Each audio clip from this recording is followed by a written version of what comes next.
So, Renato, was DOJ wise to give Kash Patel immunity to testify in front of the grand jury? It's complicated. Hi, I'm Renato Mariotti. I'm a former federal prosecutor, practicing lawyer, and legal analyst. And I'm Asha Rangappa. I teach national security law at Yale University, and I'm a former FBI special agent and also a legal and national security analyst. And we're here to help you understand topics that can't be boiled down into a soundbite or a tweet. So, Renato, I want to talk today about a guy I've had my eye on for the last several years. Our friend Kash Patel, who's made his rounds through various parts of the federal government, from Devin Nunes' staff to the National Security Council to DOD, and most recently in this entire Mar-a-Lago saga. I think of him sort of as the Forrest Gump of the Trump years. But he seems to show up everywhere, right? He shows up everywhere.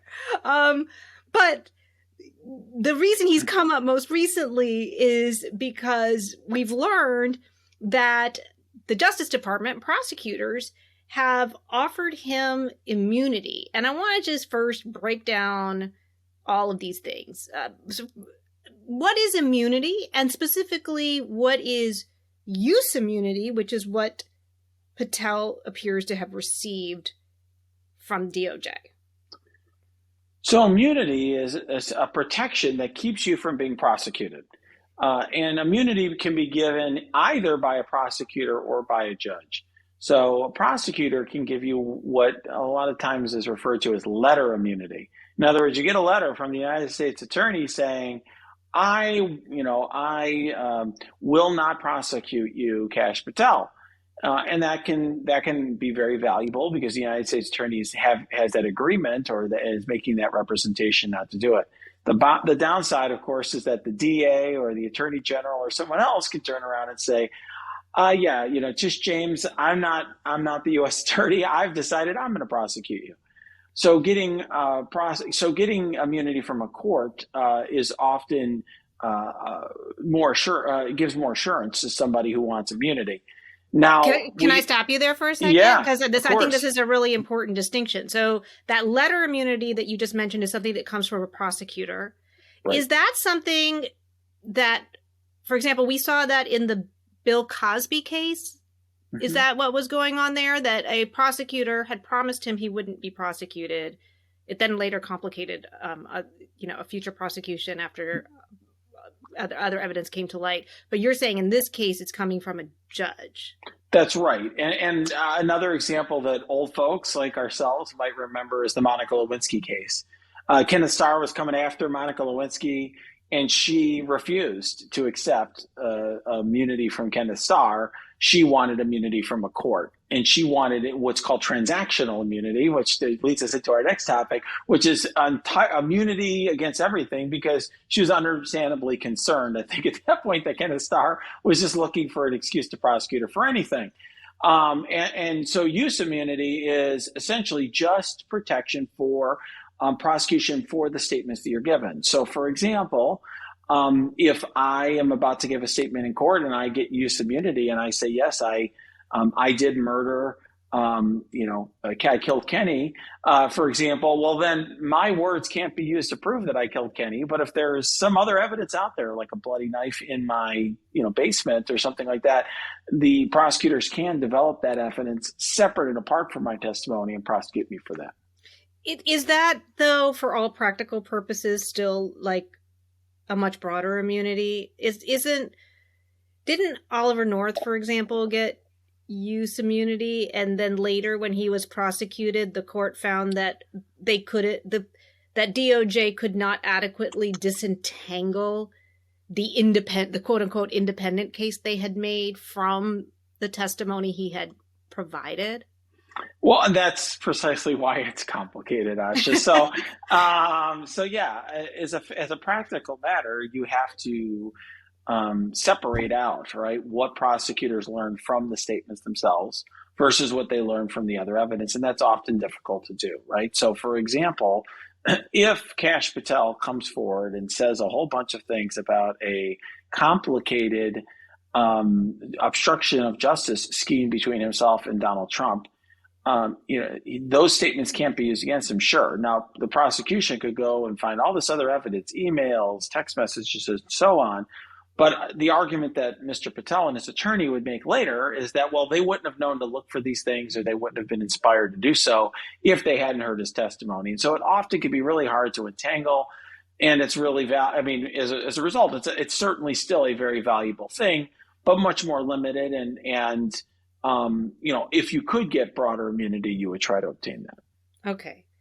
So we have a handle on what it is and who gave it in this case, the judge, not the prosecutors. And this is because it's a better guarantee for him, is what I understand. That's right. Well, it's also because of the context in which this all took place, because the way this started was that Kash Patel was subpoenaed to provide testimony to the grand jury, or the prosecutors wanted to subpoena him to do that. And then he said, well, I'm going to take the fifth. And my understanding, based on reporting, is the federal prosecutors were like, no, you can't, because there's no crime associated with this testimony. And I guess we should kind of give the background here. The testimony was him saying, and I think he said this on podcasts and on others, types of right-wing media, that Trump had sort of waved his hands and said that all documents brought to his bedroom were declassified, among other things, right, about declassifying documents. The prosecutors are like, there's no crime there. Whether you told the truth about that or not, it's not a crime to lie to Steve Bannon or lie to Asha Rangappa. It's a crime if you're lying to the grand jury, sure. But the judge disagreed, and ultimately, in order to compel his testimony, he received this immunity from the court. Yeah, and you made a really great point in your thread where you said, it may be true that those statements don't constitute a crime in terms of lying, et cetera, but they could be used as evidence of part of the scheme to obstruct justice or something. In other words, there could be ways in which they could be incriminating in unforeseen ways. And for that reason, the Fifth Amendment is construed very broadly. I mean, that right, is interpreted very broadly for people to be able to invoke it. That's right. You have a very broad right to invoke.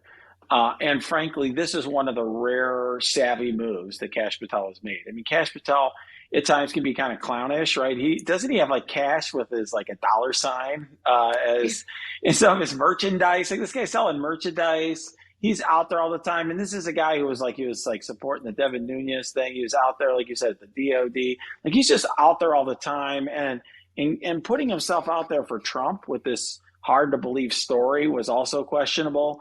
So this was, I thought, a rare savvy move where he's like, look, I'm taking the fifth, and I'm not accepting your statement that this doesn't implicate me. In fact, it stands in contrast to what Christina Bobb did, because Christina Bobb reportedly said, oh yeah, you're right, the Justice Department, I didn't do anything wrong. I told you the truth when I said that, based to the best of my knowledge, you got all the documents, because I had been deceived in some way. That got her to a similar place, maybe, but I think what Kash Patel did was obtain himself protection that doesn't rely on the goodwill of prosecutors, which I think in his case is a good idea. Yeah. So he's getting a good deal, seems like, maybe. Why would DOJ go down this road with him? What is their end game here? Well, their end game is to build a prosecution of Donald Trump. And that's that is not something I say lightly, because I think that all too often people are quick to jump on this bandwagon of like, oh, Trump's going down and all that sort of stuff. But here, that's the obvious reason to do this. So, when I was a federal prosecutor, I often put people in the grand jury to essentially lock them out of a story. So you would have, for example, the serial bank robber who went and robbed another bank. I mean, I remember one case where there's a guy who had robbed a number of banks. He was in prison, and then he was released from prison, and he robbed another bank with the clothes that he had on that they issued him from the prison. when he left. So literally, it was like 90 minutes after he was released from prison, he just like walked down the street to another bank and robbed the bank. And his girlfriend had like a very elaborate story for why it wasn't him or something along those lines.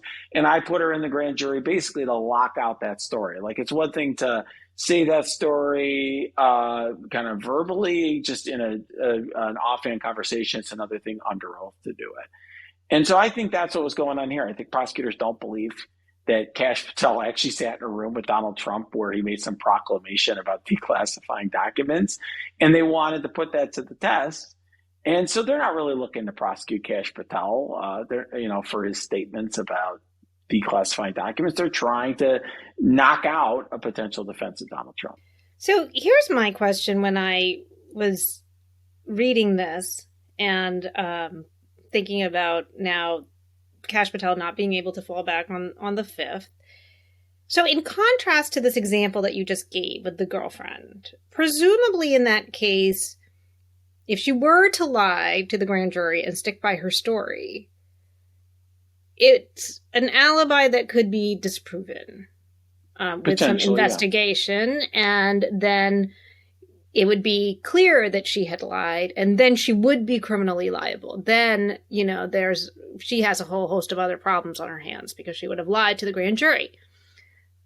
My question is, we're in a situation where Kash Patel's story is that he and Trump, as you said, were in some back room, just the two bros, and he magically, telepathically declassified everything, and Patel witnessed this somehow.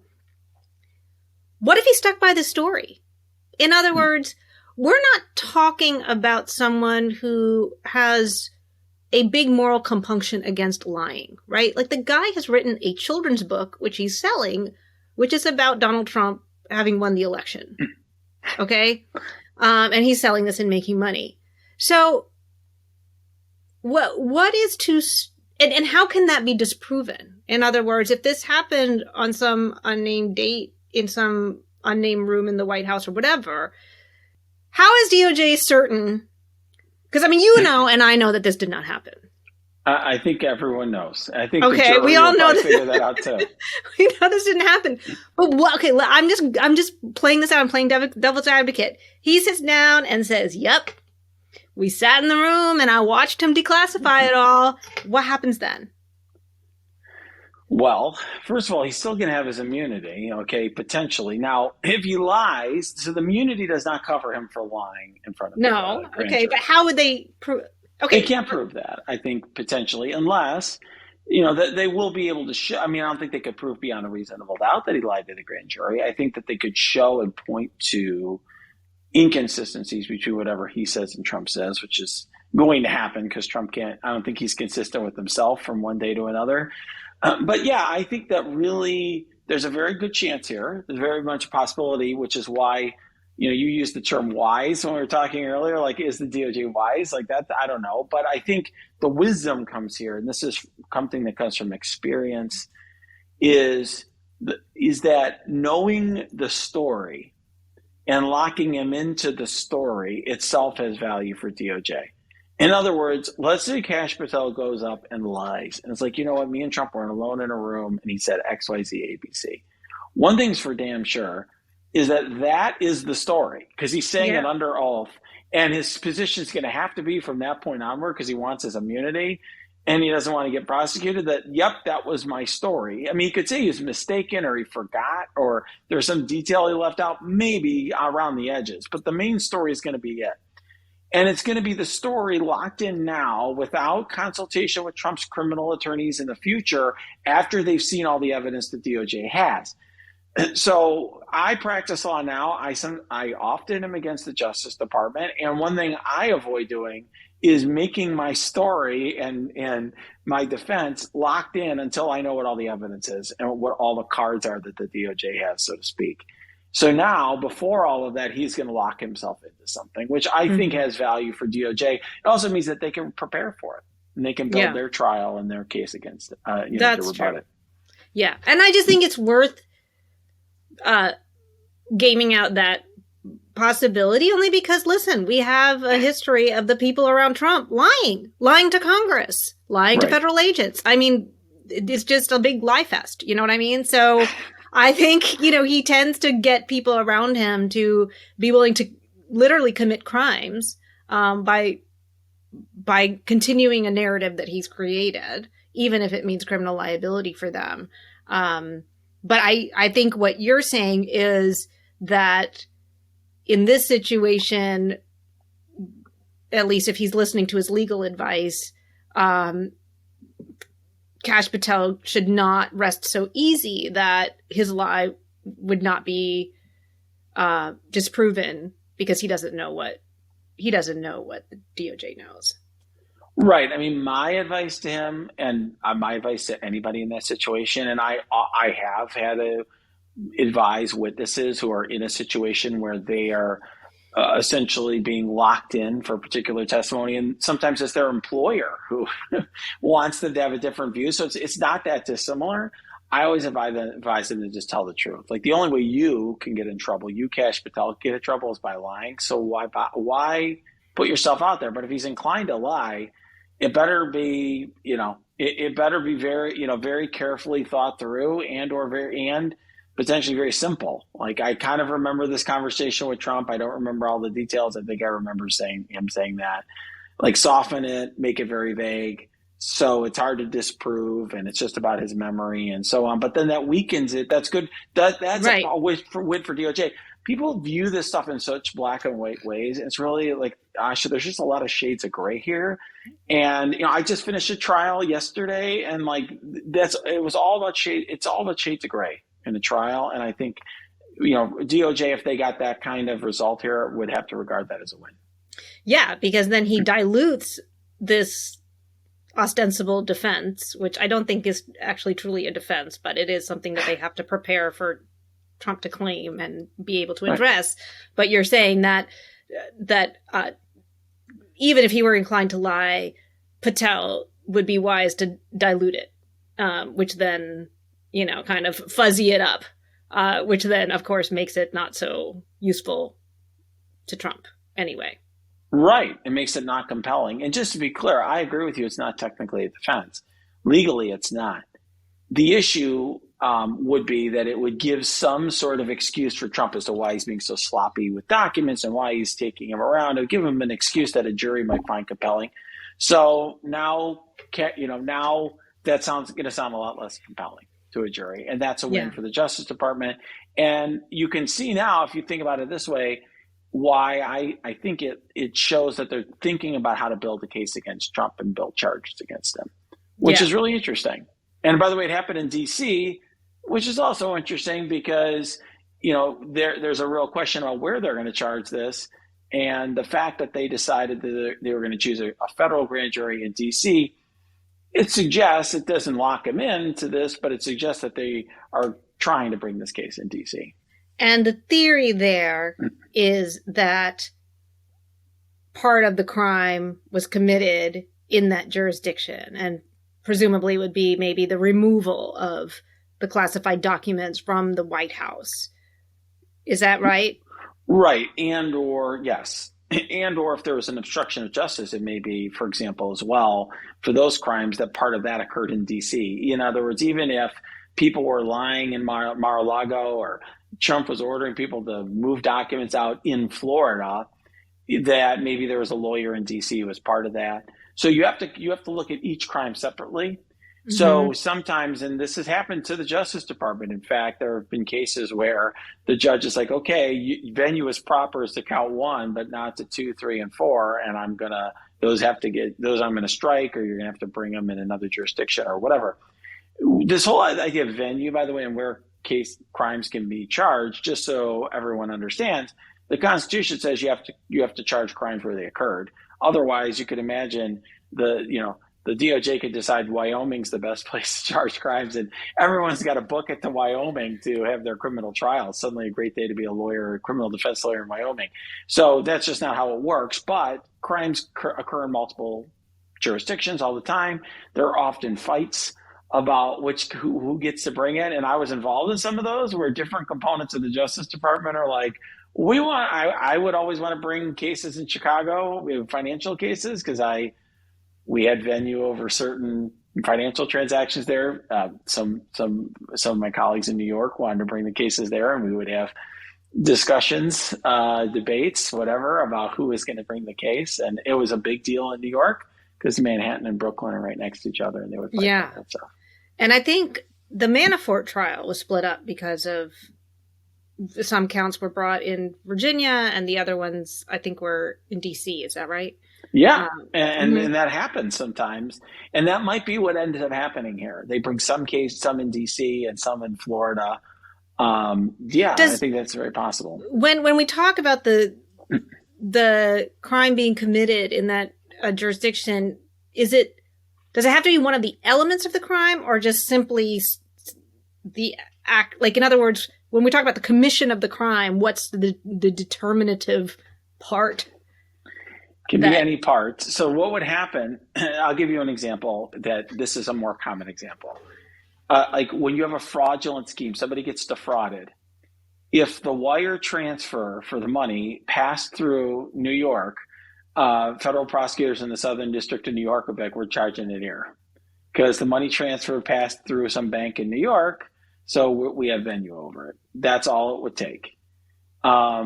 But there would be an argument as to venue being better elsewhere. And so I would be like, well, wait, but the servers of the transaction were here in Chicago or whatever it might be. And we would argue about that back and forth. But that's all it would take. And there's a lot of cases in which courts have said that, something that slight about money transfers passing through through a particular jurisdiction is enough. Judges don't like to overturn criminal convictions on things like venue. But yeah, I mean, it's less risky if you bring this case in Florida, it's apparent why it was brought there. There's not going to be a lot of debate. And when I've had debates over venue, it's very easy for me to tell the judge, hey, everything in the crime occurred here. They're saying that this actually occurred elsewhere. Even when I was prosecuting, let's say, people who were engaging in financial transactions from New York, well, yeah, but the servers were here in Chicago, and the victims were here in Chicago. The fraud was therefore in Chicago.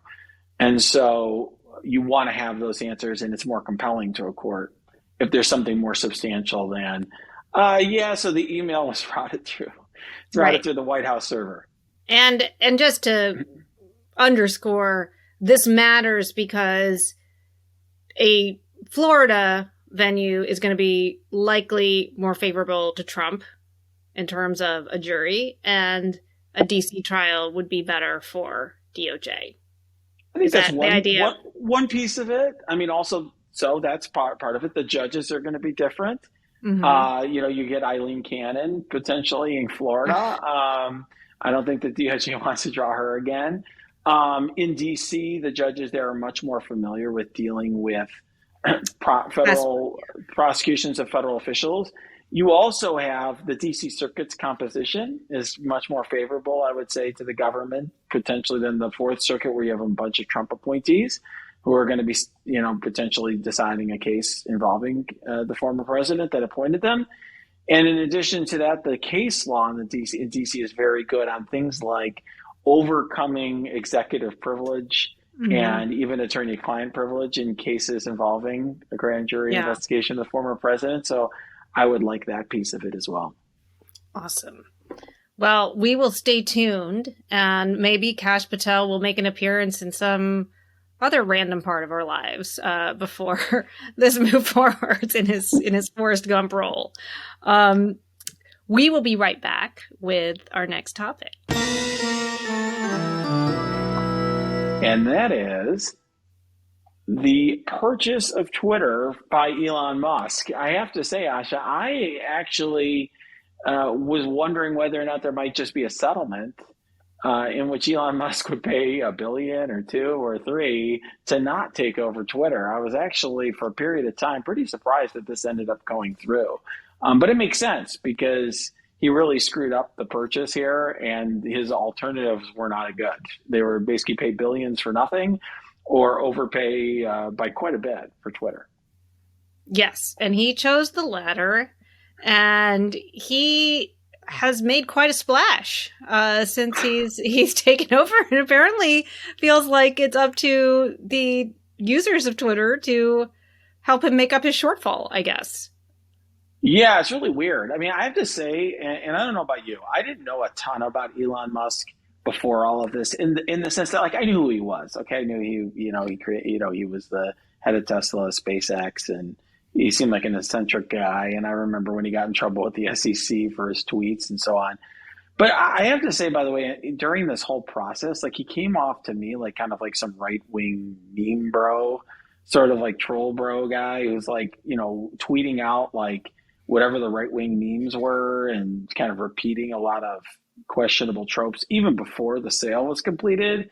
So I thought that was bizarre person to be buying Twitter. And then since then, I think when you take over a product that relies on the goodwill and the trust of your customer base, having some big change off the gate in which you're imposing things on them is a really odd first note, and it's very problematic. Yeah, I think there's been a lot of problematic things, and no kidding. Yeah. First, I mean, he fired everybody. He's basically made himself the supreme overlord of Twitter.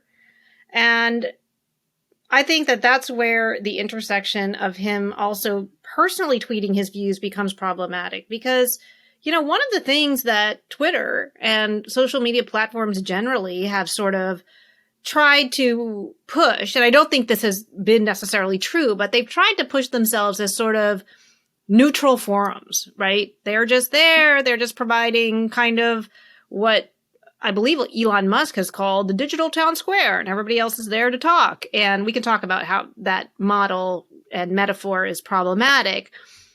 But if the person in charge of that is also clearly expressing very strong views about certain things, I think and is in control of the forum, right? Like when I go to the New Haven Town Green, the city of New Haven doesn't control who gets hurt. I mean, they have to give out permits to anybody who comes. They can't discriminate on viewpoint. And after that, it's up to whoever the speaker is.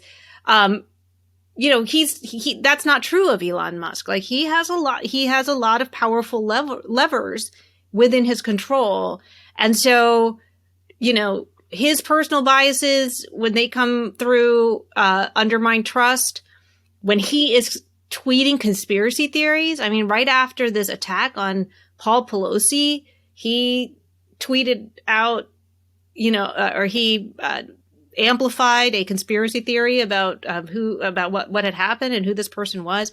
I mean, this is really it's not becoming, I guess I would say, someone who's in charge of an incredibly powerful platform where, by the way, disinformation and, the integrity of information is already an issue.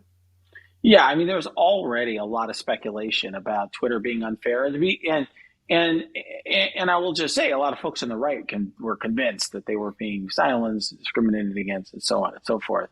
To me, the way to handle that is to do almost like Jeff Bezos did with the Washington Post. Like, okay, I'm buying this, but I'm kind of like off the scene. I don't really say anything. I mean, I haven't heard a word from that guy about what he's doing at the Washington Post, one way or the other, right? You just sort of almost forget that he owns it because he's completely passive and behind the scenes. And I think Elon Musk, he was coming in with a sink. I'm not even sure what the point of that was on day one. Remember carrying in like a sink, was it? I think. Is it because he's putting everything down the drain? Oh, maybe. Okay, you're smarter than I am. So yeah, maybe. He's like changed his, Did it have a garbage disposal? I don't know, right? I thought maybe a trash can. I don't know. Yeah, but anyways, he comes in with a sink. It's just like this big statement. Then he's like, God, he changed his profile to Chief Twit, and he's off there proclaiming all this stuff via tweet. And look, the guy's obviously made a lot of money. He's the richest man on earth and all that. I appreciate that. But this is not the first time that he has kind of gone off and said a bunch of things and gotten himself in trouble. He got himself in trouble with the SEC, like I mentioned earlier. I think his statements in the course of the litigation over purchasing Twitter ended up really biting him in the ass, so to speak. And I think here he's getting himself in more trouble. And it's wild behind the scenes, and I'm sure you've heard some of this as well. There's people trying to organize boycotts and trying to convince you to leave Twitter and this and that. I don't know whether that's really going to be successful or not. I'm certainly not planning to march out, but it just gives you a sense of the reaction people have. Yeah. And also, I mean, his initial moves seem to suggest that he fully doesn't understand the platform or the theory of the platform. So, you know, one of the things that he suddenly came out with was that he wanted to charge people with blue check marks, the verified accounts, $20 a month, an ongoing fee to maintain their verification status. Obviously, he wasn't too committed to that because I believe Stephen King, this is really funny, basically more or less told him to F off. And then Elon Musk countered with, well, how about $8? So so somehow he just reduced it like within a tweet in a response from $20 to $8, which was a huge, discount. Right. I think we could get him down maybe to, $1.99 or something. But, and his reasoning is that he said, this is a lord and peasant system for Twitter, and, the lords must pay, or everyone can become a lord. I don't know what his suggestion is, but right. He seems to think of verification in terms of prestige and status, where in a,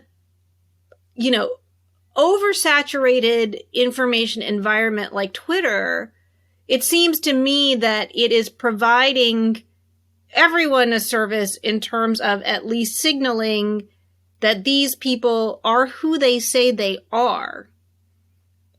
And because people are going to them for various sources of information, either because they're public figures or they're journalists or whatever, that being able to readily identify that is important in terms of preserving the integrity of the marketplace of ideas, right?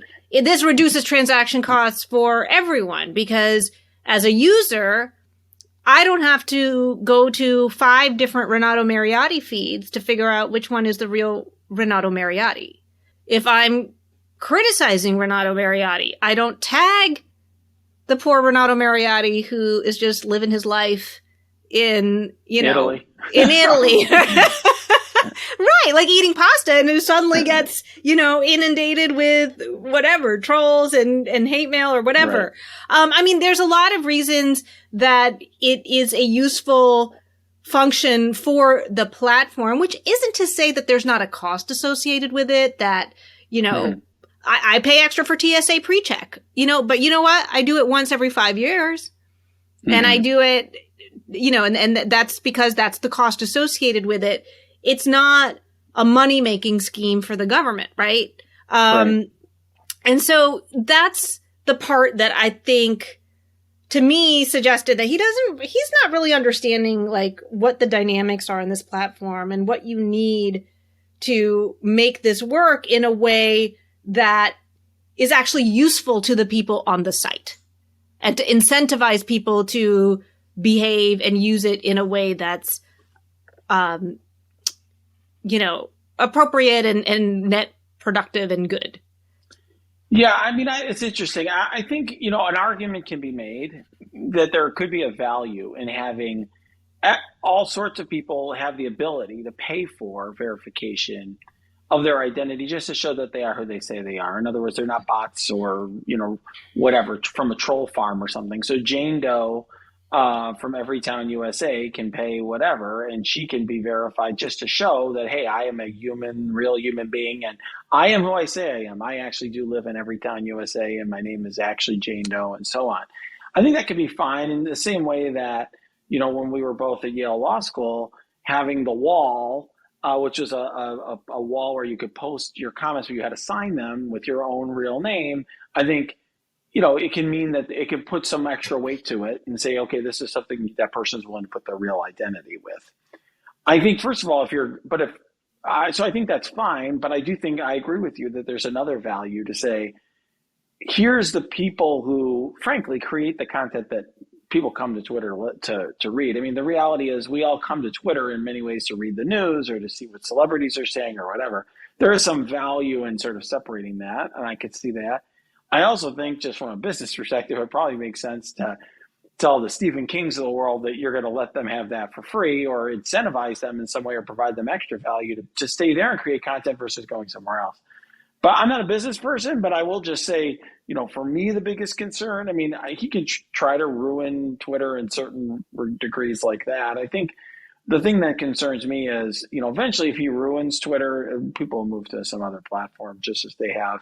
People moved off Facebook to Instagram or TikTok or wherever. But I think that the concern is just that he skews, and in the short run, while everyone's on Twitter, is feeding disinformation to people. I think that's the concern, and the reason I think this topic's worth discussing. And just on the point about people being verified, I completely agree with you. I think moving towards a system where more people are verified would be good. And, you can, I saw somebody in one of the replies actually had a neat graphic where it had different colored check marks for different categories of people. Mm-hmm. Mm-hmm. So, elected officials are blue and entertainment people are purple, and, you're right. Like, I guess, ordinary person is green, or, and so, you could move towards a system where you make people pay for verification. I personally think it should be like a one-time fee. You could also have a separate subscription type of service where people pay for the service, but then that gets into, whether you have access issues in terms of use. It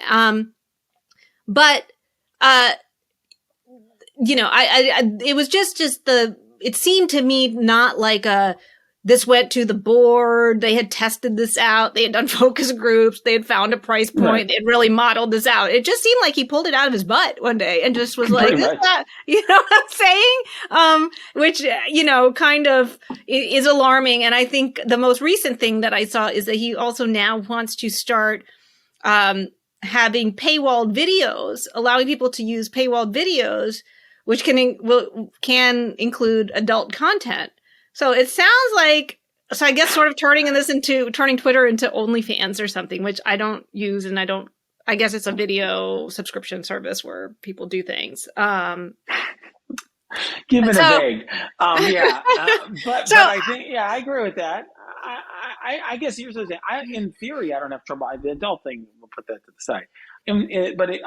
Having a subscription version of your feed doesn't really bother me. Like if he's trying to basically put the subscription newsletter companies out of business, or compete with them, like that's fine. Like, okay, now we'll have the Asha Rangappa premium feed or something. I don't have a huge problem with that, but I think he needs to be thinking about and concerned about whether or not he's going to dilute or harm his main product when he does it. Right. And I think, and what he's offering to the user, because really, the reason that these platforms are free is because we're the product and our data is being given to advertisers. So, and I haven't heard him say yet. He said, some of these, subscribing or Twitter Blue, you can reduce ads, but he hasn't said what I think is more important to most people, which is, we won't use your data. We won't actually collect data on you. That would be, I think, a game changer for a platform to say, if you pay, nothing about you gets collected and nothing gets shared. To me, that would be a worthwhile thing to pay for. But I don't know that. I think there's too many dollar signs associated with that data. I think for him to give that up completely. I agree. I don't see it happening. So before we go, I heard there's going to be a new addition to the Rangappa family soon. Who's that? Yes. So, as you know, Renato, my beloved cat of 18 years, passed away in September, Chuckley. And it was really sad. He was with me for most of my adult life. So it's been strange not having a cat in the household. But I will be welcoming a new kitty on Saturday. He's being brought up from a rescue in West Virginia. So I'm excited. Whoa. Yeah. I have seen photos of this cat, and he looks amazing. How old is he? He is 12 weeks. Wow. And where is he? Like, where is he? Like, is he like? Is this a shelter? Or is this like Yeah, a so freezer? my local shelter, I put in an application, but I think they're doing things on appointment only, and my application's been sitting there for a while. So I went on Pet Finder. Have you ever used Pet Finder? No. Wow. Okay. Pet Finder. Is this like literally like it's like eBay for pets? It's like a it's like a dating service with pets. So you scroll Swipe through. right. You swipe Yeah, right. you can search for like I put in long hair cat, um, any gender, young or kitten within 100 miles of my zip code, and then I get all of the results. Wow. Yeah. But it's a kind of a roller coaster because, when I first got on, you see all these like cute kitties and I would apply and, I inquire and they'd be like, yeah, Popeye is still available. Put in an application now. And then I'd put in the application and then it would be like, he's been adopted. Or I put in one application and the person like wrote back to me pretty quickly. And this person had asked for a lot of different questions, like what kind of water do you use and what kind of litter do you use? Like it was Oh, very, very wow. detailed questions. And he wrote back and was like, I'm sure you'll find the perfect cat for you, but I just don't think you're the right fit. And I was like, Now you know why? what it's like to be a guy in a dating app, I Asha. You've never didn't experienced know this what I before. did wrong. I was like, what are you talking about? Like, why am I not? And I got kind of mad. I wrote back, I was like, why am I not a good fit? So, Wow. it's a little bit stressful because, and then, you keep going back and much like a dating site, you see some of the same faces still there after like weeks and weeks, which is sort of sad too, because they're It not getting is. adopted. But yeah, and then, you also encounter certain things. Like there were some pets that I liked, but there are some shelters that won't adopt out of state, for example. Okay. There are some, I don't know if this is true for dogs. I doubt it, but with kittens, a lot of places don't want to adopt out a single kitten. They want them to only go out in pairs. Oh, I don't wow. know if this is only because to increase the number of adoptions, but so yeah, it became very That is complicated. cool. So I'm very lucky that this one is coming, and as I told you, I'm hoping that it's real because the pictures were a little blurry and the person is not always responsive. It's like you So got I'm like, catfished by a cat. I So, might have. I'm hoping I'm not being catfished by a cat. wow. So where's this? Where's the kitten coming from? She says West Virginia, Allegedly, West Virginia. allegedly, And allegedly. so, and what is the kit? What is the kitty's name? Do we know yet? So the kitty's name on the profile is Billy. Oh my God, that's generic name right there. Yeah. That's like, wow. That's like that's Uh, super basic. yeah, it's super basic. And so I am thinking of alternatives. And my last cat was named Chuckly, which is an Indian snack food. Hmm. It's a crunchy snack, like kind of a fried dough in a spiral shape. Oh Um, my. yeah. So I'm thinking of staying with the Indian snack food theme. So So samosa is on the on the right. What about Poppin Papadon? No. Okay. Papadum could work. Yeah, that's an option. Okay. Yeah, we'll see. And I Wow. definitely think it has to be something Indian. We've got to have a big reveal in the next episode. I know, I Whether know. it's yes, samosa or papadum or whatever, he definitely has Right. to make an appearance if he's real. If he's actually a cat, actually, I mean, what is? We'll see. We'll have to prove it. We'll have to prove it next time. But papadum, And samosa, yeah, chutney, whatever. Uh, exactly. And what about you have a puppy too? I do. Henry is from a rescue here in Illinois, and it was actually the rescue. I got a dog when I was a little boy, so we went back to the same rescue that I had gotten. It was a golden rescue, so I thought I was getting a golden retriever. The rescue said he was a golden retriever mix, and so we were very excited. It turns out Henry has no golden retriever in him at all. But he came from a rescue in Puerto Rico, where his owner had passed. And so he went from that owner turned him in to a rescue. He went to a foster home there in Puerto Rico, and we're actually in touch with the foster mom. And then he went to a rescue here in Illinois, and then to a foster parent, and then he's with us. So Henry is awesome. Like, he's a super mutt, a mix of a bazillion different breeds. But he is just great because he's like so grateful to have a home. And every time I come home, he is like so excited because he's like not 100% sure that I was coming back. Oh, So no. it's like, it's actually so sweet because he's just like, when I leave this room from podcasting, he'll be like, "Oh my God, you're here!" Like, yes, this is amazing. Every single time he sees me, maybe that'll wear off after a few years. I'll figure out I'm coming back, but for right now, it's a great feeling. Have you ever seen the animated movie, The Secret Life of Pets? No. Yeah. See, having gone through, 2 children, I was able to, indulge in these things. That was worth watching. It's cute. I'll check it out. It has some of those personalities of pets, including the one that sits and waits for the owner to come home every day, wondering if they're coming back. Yeah, that's so cute. And then you also have a bird.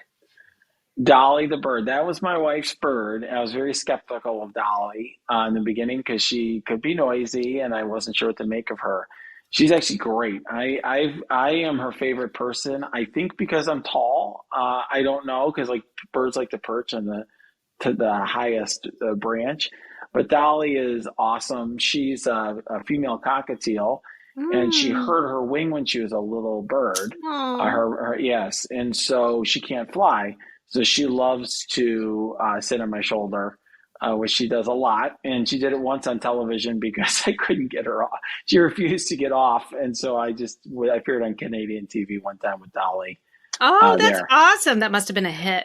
It was a hit in Canada. I think the Canadian host contacted me multiple times about it. She also makes verbal appearances from time to time. If I don't have enough time to get her out of the room, you hear like tweeting in the background. I'm not in a bird sanctuary. I'm just in my kitchen. So. And do the bird and the dog get along? Yes, which is to say that Henry is not curious that much about Dolly, which is great. Henry's just like, yeah, this is something that drops seeds that I can eat, and so out of her cage, so that's good. Let's just sort of eat the seeds and just let her be, and everyone's happy. So. Yeah. See, that works with a dog. I don't think, no. Not so much. That would not work. Oh, well, that's great. Well, maybe in future episodes, there may be cameo appearances. Guest appearances. We'll have like a whole menagerie. It'll be like Mr. Rogers' Neighborhood. We'll have like maybe, King Friday will show up, or Henry, or exactly Samosa, or whoever. Right, exactly. Awesome. Thank you for joining us for It's Complicated. If you like this podcast, please like and subscribe, and let us know what your views are in the comments below. Or, hey, maybe tweet at us, and we'll hear your comments and respond.